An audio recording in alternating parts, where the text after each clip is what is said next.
Good morning, everyone. Today we are going to be summarizing Midsummer Night's Dream, Act 1, Scene 1, as well as Scene 2. At his palace, Theseus, the Duke of Athens, and Hippolyta, his fiancée, discuss their wedding to be held in 4 days, under the new moon.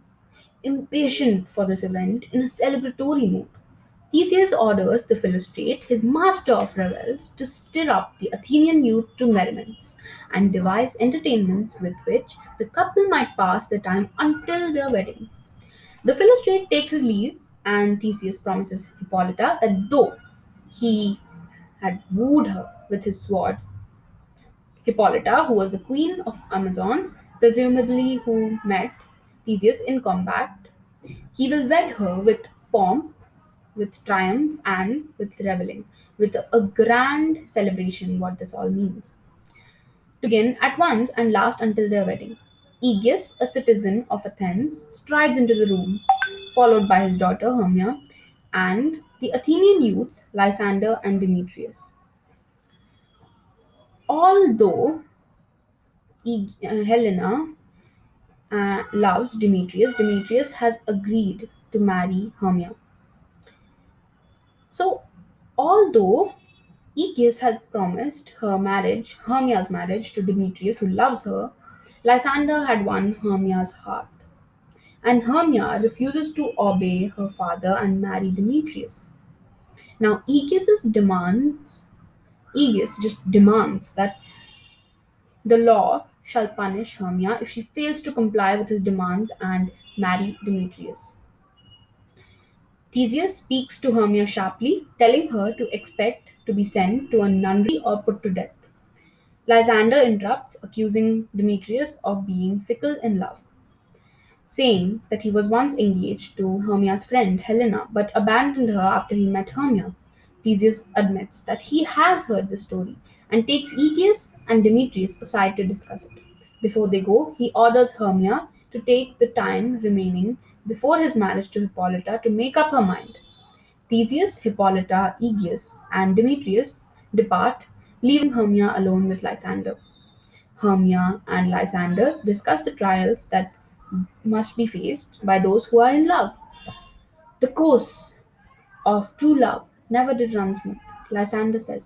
He proposes a plan. His aunt is wealthy and childless, who lives 7 leagues from Athens, and who dotes on Lysander like a son. At her house, Hermia and Lysander can be married. And because of the manor outside of Athens, they would be free from Athenian law. Hermia is overjoyed, and they agree to travel to the house the following night. Helena, Hermia's friend, whom Demetrius jilted, enters the room, lovesick and deeply melancholy, because Demetrius no longer loves her.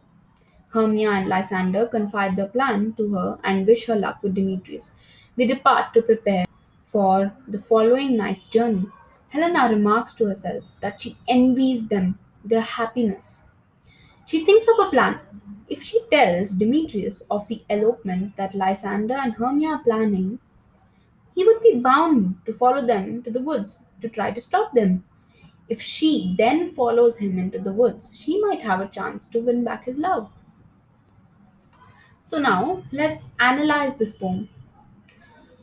From the outset, Shakespeare subtly portrays the lovers as a group of balance and a motif that creates tension throughout the play.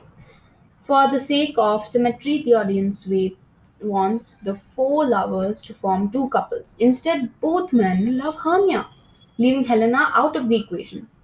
The women are thus in non parallel situations.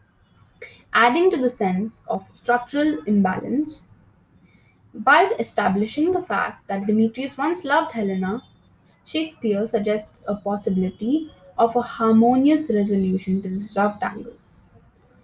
If Demetrius could only be made to love Helena again, then all would be well. By the end of the play, the fairies' intervention effects just such an outcome, and all does become well.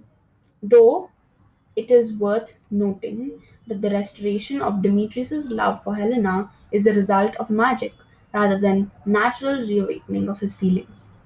The genre of comedy surrounding the Athenian lovers is farce.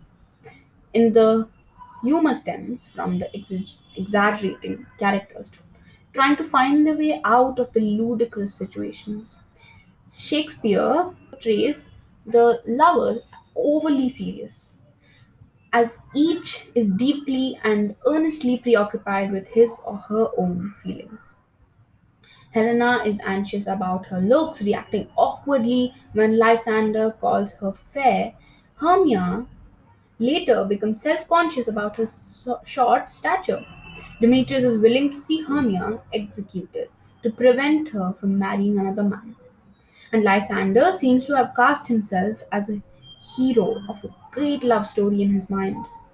Hermia is stubborn and quarrelsome, when Helena lacks self confidence and believes that other people mock her.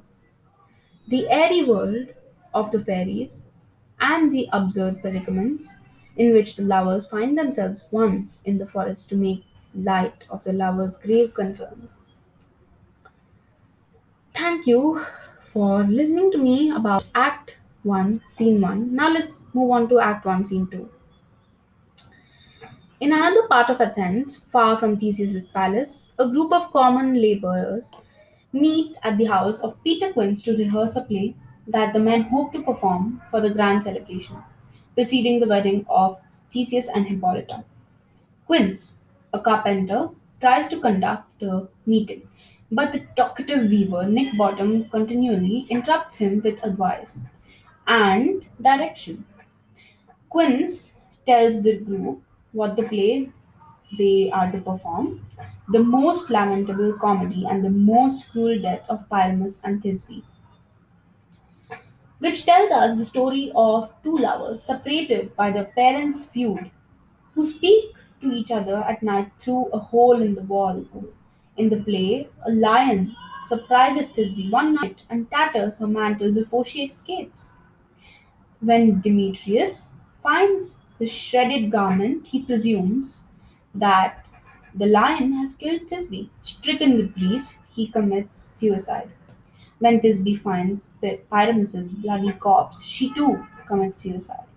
Quince assigns their parts. Bottom is to play Pyramus, Francis flute, Thisbe, Robin Starveling or Puck, Thisbe's mother, Tom Snout, Pyramus's father, Quince himself, Thisbe's father, and Snug, the lion.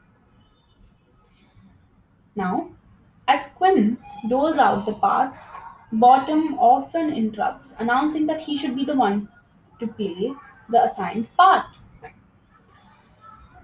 He says that his ability to speak in a woman's voice would make him a wonderful Thisbe, and his ability to roar would make him a wonderful lion. Quince eventually convinces him that Pyramus is the part for him by the virtue of the fact that Pyramus is supposed to be very handsome. Snug worries that he will be unable to learn the lion's part, but Quince reassures him that it will be very easy to learn, since the lion speaks no words at all and only growls and roars. This worries the craftsmen, who reason that if the lion frightens any of the noble ladies in the audience, they will be executed. Since they're the only common laborers, they do not want to risk upsetting powerful people. Bottom says that he could roar as sweetly as a nightingale, so as not to frighten anyone, but Quince again convinces him that he can only play Pyramus. The group disperses, agreeing to meet in the woods the following night to rehearse their play. Now let's move on to the analysis of this play, to the scene. Okay, so let's begin. The most important motif in A Midsummer Night's Dream, and one of the most important literary techniques Shakespeare uses throughout the play, is the contrast. The three main groups of characters are all vastly different from one another, and the styles, moods, and structures of their respective subplots also differ. It is by incorporating these contrasting realms to a single story that Shakespeare creates a play's dreamlike atmosphere, almost diametrically opposite the beautiful, serious, and love-struck nobles are the clumsy, ridiculous, and deeply confused craftsmen around whom many of the play's comical scenes are centered, where the young lovers are graceful and well spoken, also comically well suited to their roles as melodramatically passionate youths. The craftsmen often fumble their words, mostly like I'm doing right now, and could not be less well suited for acting. This disjunction reveals itself as it becomes readily apparent that the craftsman has no idea to put on a dramatic production.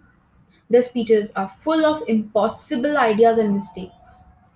Bottom, for example, claims that he will roar as gently as a sucking dove. Their concerns about their paths are absurd. Flute does not want to play Thisbe because he is growing a beard. And their extended discussion about whether they will be executed if the lion's roaring frightens the ladies further evidences that their primary concern is with themselves, not their art. The fact that the workmen have chosen to perform Pyramus and Thisbe's story, a Babylonian myth familiar to Shakespeare's audiences from Ovid's Metamorphoses, only heightens the comedy.